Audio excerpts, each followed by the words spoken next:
হোক হে নবীন করহানি যার তারে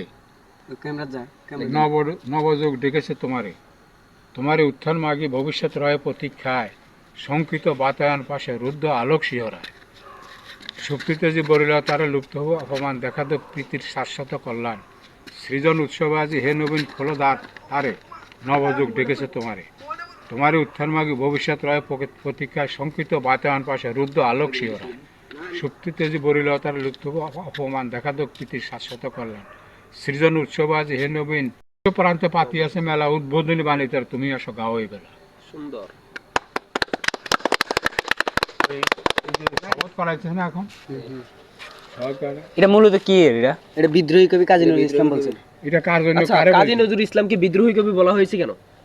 তার কথাটা আসলে মানুষের শরীরকে রক্ত গরম করে খাওয়া করে। এই যে বলছে না, পৃথিবী থেকে বঞ্চিত যে ভিক্ষুকের দল তাদের জীবনের বন্যা বেগে কর অবিসর্জন। এখন যে খাইতে পায় না, পড়তে পায় না, লেখাপড়া করতে পারে না, অসহায় অবস্থা আছে, যারা সচ্ছল আছে তাদেরকে নির্দেশ দিচ্ছে যে তুমি তাদের তোমার সাথে আনো। সেজন্য বিদ্রোহী কবি বলা হয়েছে। না না, বিদ্রোহী তার কথাটাই বিদ্রোহী ছিল। আপনি কত সালে মেট্রিক পাস করছিলেন? 65-এ। 65। আচ্ছা, 1965। বসির মাসা আছে না? হ্যাঁ, বসির মাসা এখানে। সিনিয়র ওই হারুন, আছে হানিফ, আর হিন্দু আছে 15-20টা।